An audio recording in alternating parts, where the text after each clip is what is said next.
Les étudiants de deuxième année licence Matécoro, bonjour, toujours dans la continuité des travaux dirigés de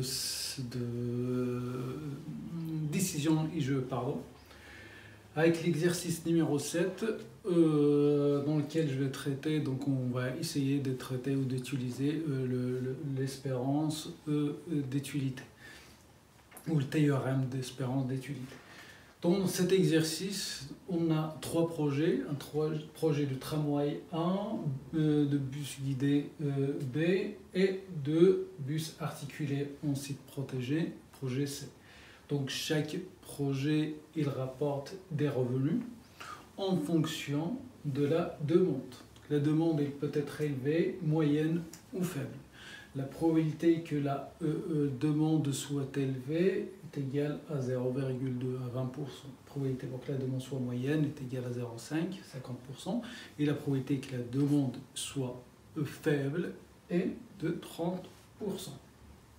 Le projet A rapporte 100 si la demande est élevée, rapporte 50 si ou quand la demande est moyenne, il rapporte 30 quand la demande est faible. Pareil, le projet B il rapporte 65 quand la demande est élevée, 70 quand la demande est moyenne et 40 quand la demande est faible. Le projet C rapporte 35 quand la demande est élevée, il rapporte 45 quand la demande est moyenne et il rapporte 50 quand la demande est faible. Les préférences des agents sont représentées par une fonction d'utilité, donc qui représente les préférences des agents, donc qui est égale à ln de x. Classer les trois projets selon l'ordre de préférence. Donc, il nous demande de classer les trois projets selon l'ordre de préférence. Quel est le projet le plus préféré, le deuxième, le moins préféré, et le troisième, le dernier ou le moins préféré. Donc on va se baser sur le théorème d'espérance d'étualité et on va classer ces trois projets. C'est-à-dire on va calculer l'espérance d'étualité pour chaque projet et ça nous permettra de classer ces trois projets. L'espérance d'étualité, tout simplement, ça va être, par exemple, pour le projet numéro 1, c'est l'étualité de 100 fois la probabilité que la demande soit élevée, 0,2, plus l'étualité de 50 fois la probabilité que la demande soit moyenne, plus l'étualité de 30 fois la probabilité que la demande soit faible. Pareil, la même chose pour B, 65, l'étualité de 65 fois 0,2, plus l'étualité de 70 fois 0,5, plus l'utilité de 40 fois 0,3. Et la même chose pour C. Donc ouais, voilà. Voilà, je vais y arriver. Donc, l'ordre de préférence, donc l'espérance d'étualité de 1, c'est 0,2 fois l'étualité de 100. Et il me dit que les préférences sont représentées par la fonction ln de x. Donc, 0,2 fois ln de 100 plus 0,5 fois ln de 50 plus 0,3 fois ln de 30, ça fait à peu près 3,9. L'espérance d'étualité du projet B, 0,2 fois ln de 65 plus 0,5 fois ln de 70 plus 0,3 fois ln de 40 nous donne à peu près 4, pour le projet numéro C, donc l'espérance d'étualité c'est 0,2 fois ln de 35 plus 0,5 fois ln de 45 plus 0,3 fois ln de 50. Et donc, ce qui nous donne une espérance d'étualité de 3,8. On va classer 4,1 est supérieur à 3,8 et supérieur à 3,9. 4,1 c'est le projet B. Donc B est strictement préférable à A, qui est strictement préférable à C. Donc B strictement préférable à A, strictement préférable à C. Donc A est préférable à C et B est préférable à A et à C avec l'axiome de transitivité. B est préférable à A, A préférable à C, donc B est préférable à C aussi. Voilà pour la question numéro 1. La question numéro 2, il nous demande de calculer l'équivalence certain et la prime. La prime, c'est tout simplement le montant qu'un décideur ou un agent est prêt à payer pour se débarrasser d'un risque. On a une loterie,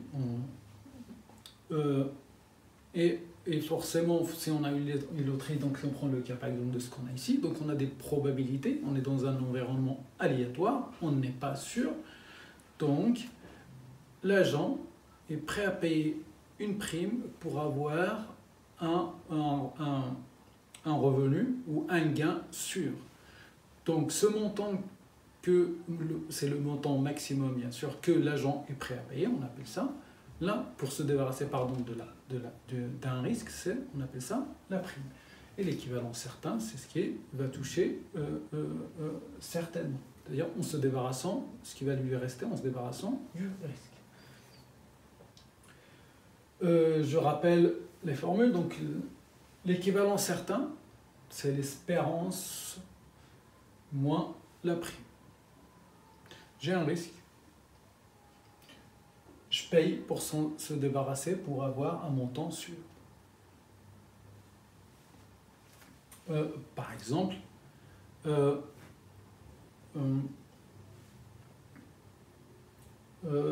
prend par exemple la mutuelle, vous payez une mutuelle tous les mois pour se débarrasser d'un risque qui est de tomber et de se faire soigner soi-même, qui ça peut coûter très très très cher.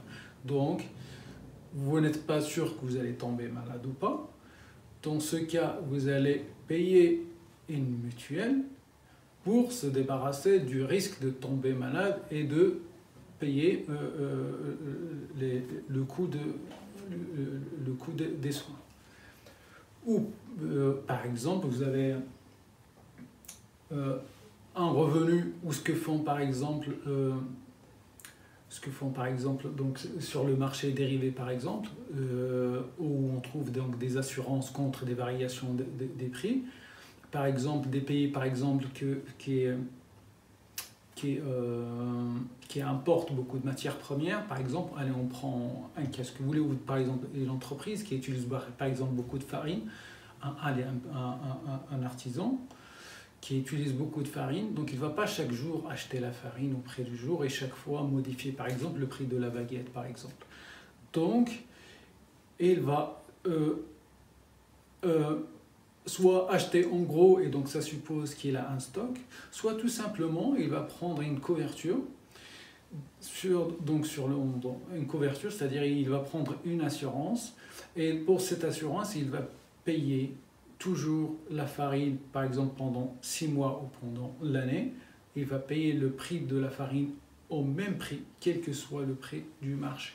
Donc il va payer une prime pour s'assurer qu'il paye un montant fixe de la farine, quel que soit le prix du marché. Donc forcément, si le prix de la farine augmente, elle est gagnant. Si le prix de la farine, au contraire, baisse, elle est perdante. Mais lui, d'un côté, il ne veut pas prendre le risque que le prix de la farine augmente. Donc il prendra une assurance et il paye le prix, quelle que soit l'évolution du prix sur le marché. Donc la prime, donc, si on veut pas se prime de l'autre côté, l'équivalence certain de l'autre côté, donc la prime, c'est l'espérance moins l'équivalence certain. Enfin, c'est l'espérance mathématique. Faites attention, ce n'est pas l'espérance d'étudier, c'est l'espérance mathématique. L'espérance moins l'équivalence certain. Et l'équivalence certain, donc c'est la fonction réciproque en l'espérance d'étudier. Donc c'est la fonction réciproque de l'utilité de préférence de l'espérance d'étudier. Dans notre exemple, la fonction d'étudier est ln. Donc la fonction réciproque de ln, c'est l'exponentielle. Donc dans notre cas, l'équivalence certain va être l'exponentielle de l'espérance d'étudier. Donc pour le projet A, l'équivalent certain, c'est l'exponentielle, donc E, l'exponentielle de l'espérance d'étudier. L'espérance d'étudier, ce qu'on a calculé ici, l'espérance d'étudier. Donc, j'ai repris l'espérance d'étudier, je n'ai pas voulu utiliser 39. Si vous utilisez 3,9, vous aurez une petite différence ici. Donc, c'est-à-dire, bon, ici on a arrondi, si on utilise la valeur arrondie dans l'exponentielle, forcément il y aura un écart. Donc j'ai repris la valeur exacte. Donc l'exponentielle de 0,2 ln de 100 plus 0,5 ln de 50 plus 0,3 ln de 30, ça fait à peu près 49,27. Donc l'équivalent certain est égal à 49,27.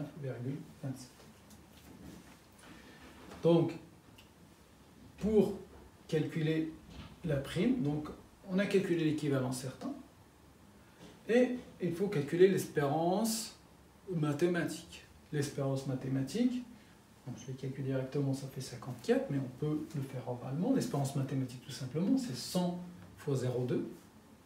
100 fois 0,2, ça fait 20, plus 50 fois 0,5, ça fait 25.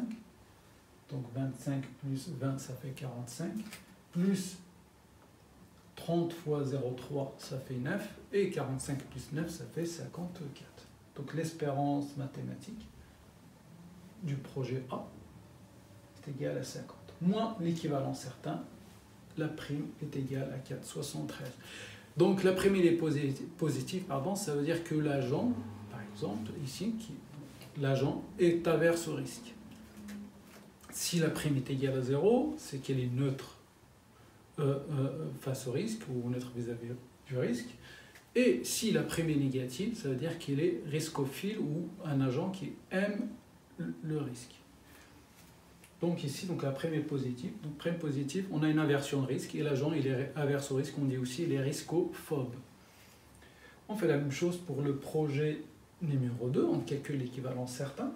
L'équivalent certain, donc ça va être l'exponentielle de l'espérance d'étualité, donc l'exponentielle de la deuxième ligne, 0,2 ln 65 plus 0,5 ln 70 plus 0,3 ln de 40, ce qui nous donne à peu près 58,31.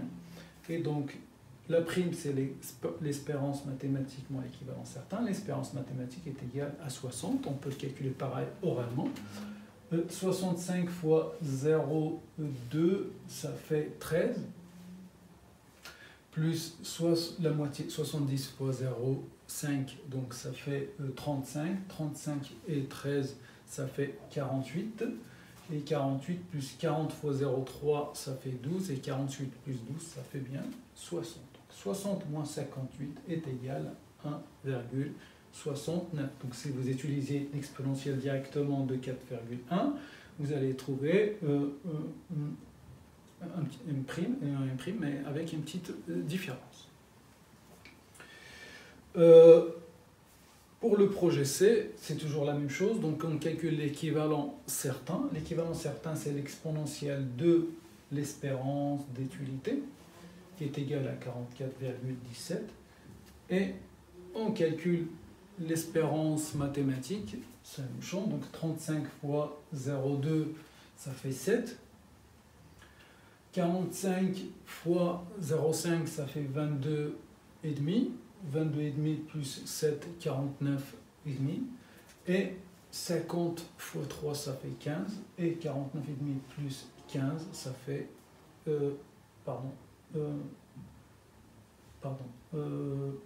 donc ici 7. 22,5, ça fait 29,5. Et 29,5 plus 15, ça fait 44,5. 44,50 moins 44,17. 0,33. J'ouvre une petite parenthèse par exemple sur le projet C. Si vous avez utilisé la valeur approximative ici, 33,8 au lieu de la valeur exacte, vous allez vous retrouver avec une prime négative. Ça ne veut pas dire que ça ne peut pas exister, c'est tout simplement si la prime est négative, ça peut exister, c'est que l'agent est riscophile, c'est un agent qui aime le risque, tout simplement. Et imaginez par exemple ici, donc on a une deuxième partie de question, il vous dit bon, déterminer le type de l'agent, ou est-ce que l'agent est averse au risque, ou déterminer l'attitude de l'agent face au risque, par exemple. Donc, la prime est positive, l'agent est averse au risque, positive est averse au risque, positive est averse au risque. Mais si vous avez utilisé la valeur approximative, vous allez avoir averse au risque. Ici, la prime va être négative, et donc, forcément, l'agent est riscophile, ou l'agent aime le risque. Donc vous faites attention d'utiliser bien la valeur exacte, parce que ça peut influencer sur la classification du type de l'agent, s'il est averse au risque ou quelqu'un qui aime le risque, ou tout simplement neutre risque si la prime est nulle. Et donc voilà, on arrive à la fin de l'exercice numéro 7, pardon. Il ne nous reste que l'exercice numéro 8, et on clôturera là les travaux, les séances de TD, de décision et je vous dis à très bientôt.